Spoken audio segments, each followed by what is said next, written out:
নমস্কাৰ R D ব্লগৰ অন্য এটা ভিডিঅ'লৈ সকলোকে স্বাগতম জনাইছোঁ। আমি বৰ্তমান উপস্থিত আছোঁ কৌপাটিৰ যি টি হাউচ আৰু এই টি হাউচত আছোঁ আৰু বৰ্তমান আমি আপোনালোকক এই টি হাউচৰ যি সেউজীয়া পৰিৱেশ লগতে চাহ বাগিচাৰ পৰিৱেশ আপোনালোকক দেখুৱাম। যদি মোৰ ভিডিঅ'টো ভাল পায় তেতিয়াহ'লে লাইক কৰিব, কমেণ্ট কৰিব, শ্বেয়াৰ কৰিবলৈ একেবাৰে নাপাহৰিব। আৰম্ভ কৰিছোঁ আজি ব্লগ ভিডিঅ'টি। এয়া আমি আহি পাইছোঁ কৌপাটিৰ চাহ বাগিচাৰ কাষত আৰু এনেদৰে আমি গৈ আছোঁ কৌপাটিত যিটো চাহ বাগিচাৰ মাজত থকা যিটো টি হাউচ, সেই টি হাউচটোৰ ওচৰলৈ যাম, তাতে কিছু ফটো উঠিম।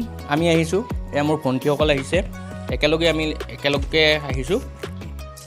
চ' চাহ বাগিচাখন দেখুৱাইছোঁ আপোনালোকক। কৌপাটিৰ যিহেতু চাহ বাগিচা, বহুত ডাঙৰ চাহ বাগিচা হয়, আপোনালোকে আহিব পাৰে। ধুনীয়া এটা পৰিৱেশ, মনোমোহা দৃশ্য বুলি ক'ব লাগিব।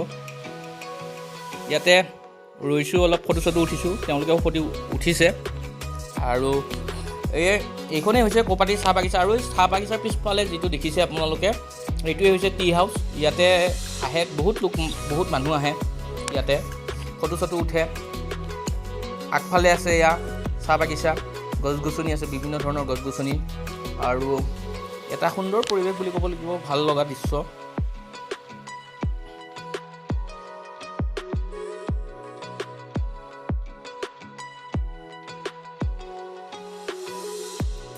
এইটোৱে হৈছে টি হাউচ। বলকচোন আমি ভিতৰৰ ফালে যাওঁ। কিন্তু টি হাউচটো আপোনালোকে এইটোৱে টি হাউচ বনাইছিল। ইয়াতে যিসকল বাগানৰ যিসকল কাম কৰিব আহে, তেওঁলোকে ইয়াতে ৰ'ব পাৰে বা বহিব পাৰে। কিন্তু ভিতৰত তলা মাৰি থৈ দিছে, বন্ধ কৰি থৈ দিছে। চ' আপোনালোকক দেখুৱাইছোৱে। এয়াই হৈছে চাহ বাগিচা কৌপাটিৰ। আমাৰ এই কৌপাটিখনৰ যি সুন্দৰ পৰিৱেশ বুলি ক'ব লাগিব, কৌপাটিৰ যি চাহ বাগিচা। আৰু এইটোৱে টি হাউচ আপোনালোকক দেখুৱাইছোঁ।